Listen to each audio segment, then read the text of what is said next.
Hello, मेरा नाम प्रांजल है और आज हम लोग बात करेंगे मैकेनिक्स इन इलेक्ट्रिकल मशीन्स यानी कि मैकेनिक्स या फिर मैकेनिकल जो लॉज हैं उनके बारे में थोड़ा सा डिस्कस करेंगे जो कि हर मोटर में बड़ा इंपॉर्टेंट रोल प्ले करते हैं और वो किस तरीके से ऑपरेट करते हैं इन सब चीज़ों को हम लोग देखेंगे।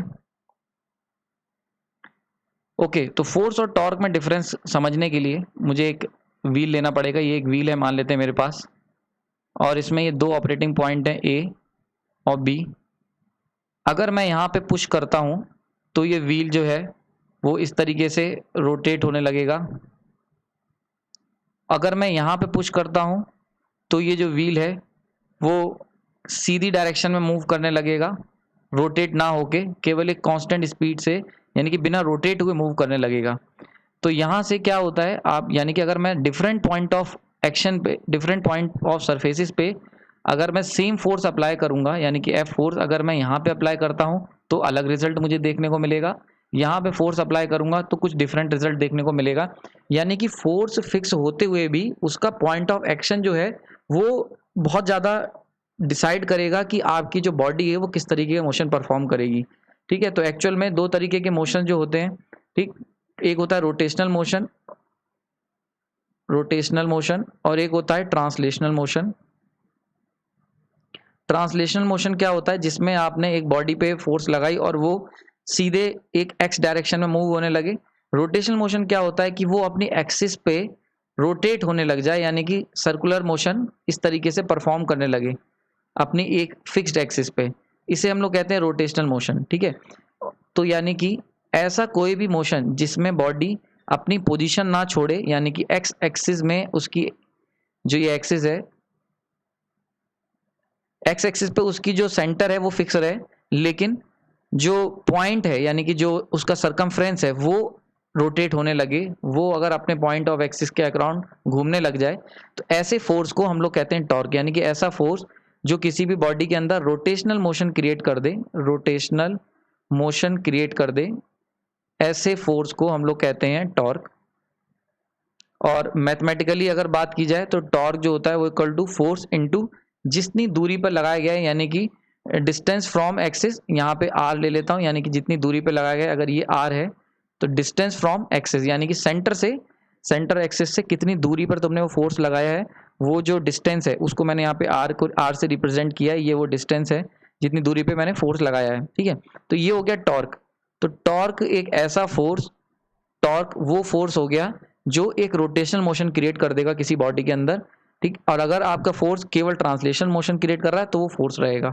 ठीक है, कितना ज़्यादा रोटेशनल मोशन क्रिएट करेगा कोई फोर्स, वो डिपेंड करेगा कि वो कितनी दूरी पर लग रहा है। ठीक है, तो यानी कि अगर मान लेते हैं 10 न्यूटन का फोर्स है, दोनों ही अगर ये 10 न्यूटन के फोर्स हैं लेकिन दोनों का इम्पैक्ट अलग अलग है, इस केस में टॉर्क, ये वाला अगर केस की बात की जाए तो टॉर्क इक्वल टू 0 है यहाँ पे, लेकिन इस केस की बात की जाए तो टॉर्क यहाँ पे फाइनाइट टॉर्क है। ठीक है, क्लियर हो रहा है यहाँ पे।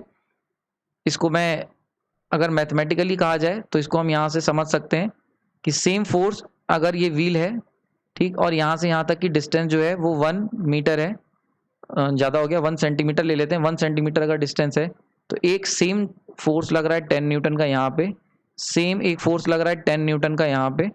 यहाँ से यहाँ तक की दूरी ले लेते हैं 0.5 सेंटीमीटर और सेम 10 न्यूटन का फोर्स लग रहा है यहाँ पे। ठीक है, ये F1 है, ये F2 है और ये F3 है।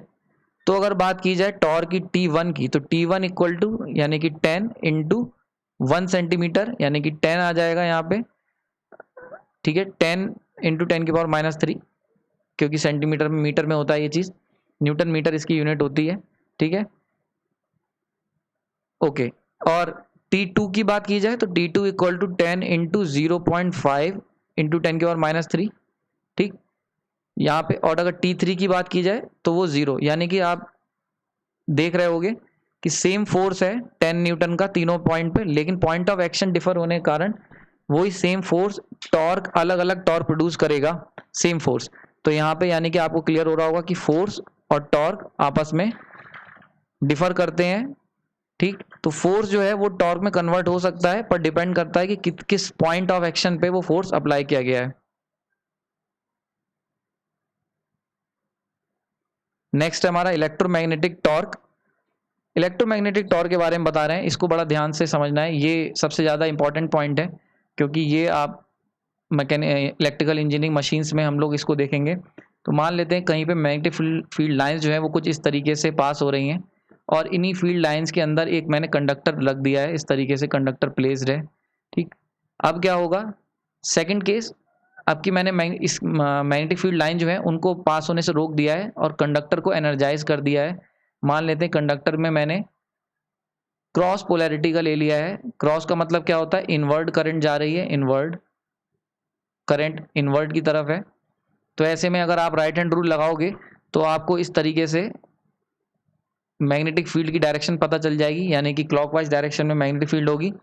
अब थर्ड केस देखते हैं, ये फर्स्ट केस था, ये सेकंड केस ले लो और अब थर्ड केस देखते हैं जिसमें मैंने क्या करूंगा, दोनों के बटन ऑन कर दूंगा।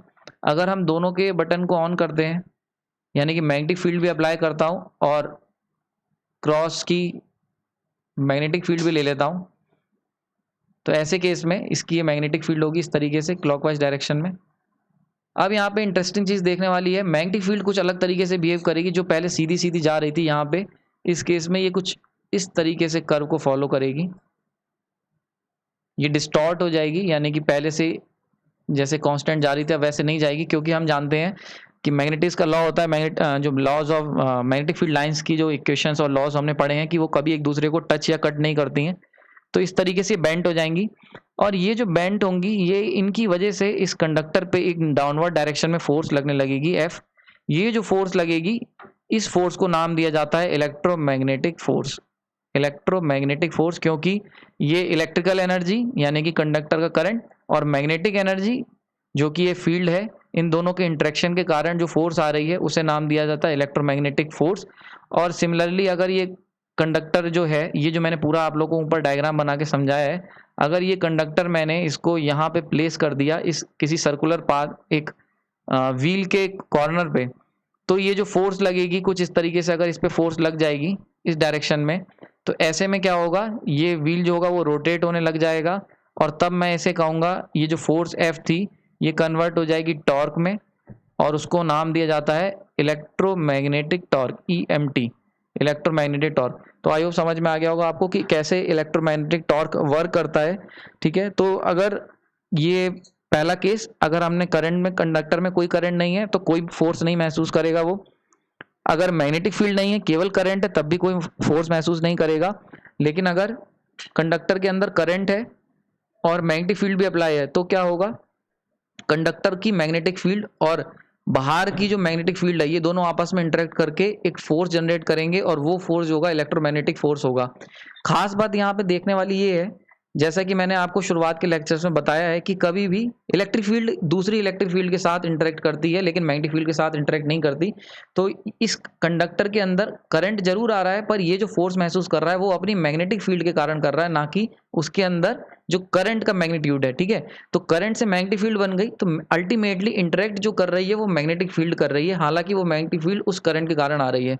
तो आप लोग हमेशा याद रखना, अगर मैग्नेटिक फील्ड ही मैग्नेटिक फील्ड से इंटरेक्ट करेगी, करंट की फील्ड यानी कि इलेक्ट्रिक फील्ड मैग्नेटिक फील्ड से इंटरेक्ट नहीं करती, तो ये जो मैग्नेटिक फील्ड आएगी ये इस मैग्नेटिक फील्ड से इंटरेक्ट करके फोर्स महसूस करेगी। तो ये हो गया इलेक्ट्रोमैग्नेटिक टॉर्क।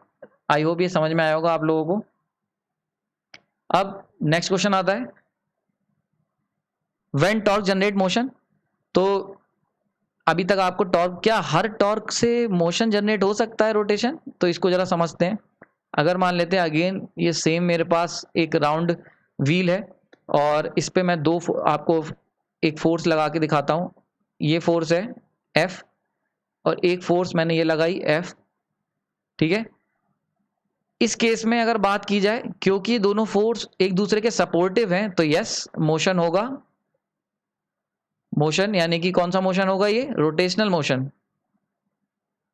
ठीक, अगर बात की जाए, एक दूसरा केस ले लेते हैं, सेकंड केस जरा समझते हैं। अगर मान लेते हैं अब मेरे पास व्हील है लेकिन अब की जो फोर्स की डायरेक्शन है, मैं उसको ऊपर वाला फोर्स इधर ही रहता है, नीचे वाला फोर्स रिवर्स कर देता हूं इस तरीके से, तो अब मोशन होगा? नहीं, मोशन नहीं होगा, क्योंकि अब क्या है, ये जो दोनों फोर्सेज हैं ये एक दूसरे के सपोर्ट में नहीं है। तो नेट टॉर्क यानी कि नेट जो फोर्स है, नेट फोर्स, नेट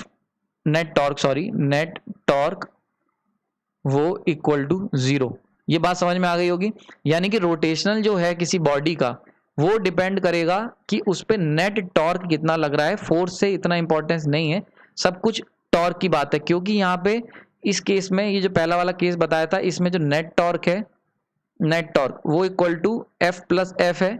तो यहाँ पे ये बॉडी रोटेशनल मोशन परफॉर्म करेगी। लेकिन अगर इस चीज की बात की जाए, ठीक है, इस केस में, तो नेट टॉर्क इक्वल टू कितना हो जाएगा, net torque T net equal to कितना है, F minus F equal to 0।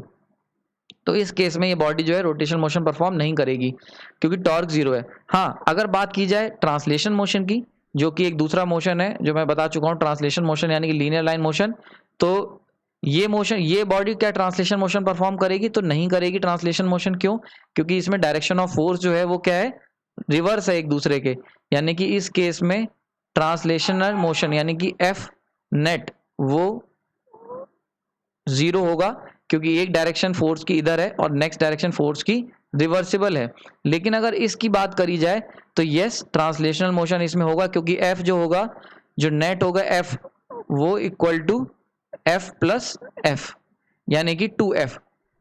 ठीक है, तो इस केस में ये वाली जो बॉडी होगी, यानी कि सेकंड केस, जो कि ये बॉडी जो थी, ये जो व्हील था, सेकंड केस में क्योंकि वो रोटेशनल मोशन नहीं परफॉर्म कर पा रहा था क्योंकि नेट टॉर्क जहां पे एक तरफ जहां नेट टॉर्क 0 हो गया था, दोनों फोर्स सेम डायरेक्शन लगने के कारण जो बॉडी रोटेट नहीं कर पा रही थी, वो लीनियर मोशन की अगर बात की जाए ट्रांसलेशन की, तो वो बॉडी जो है वो ट्रांसलेशन मोशन परफॉर्म करेगी।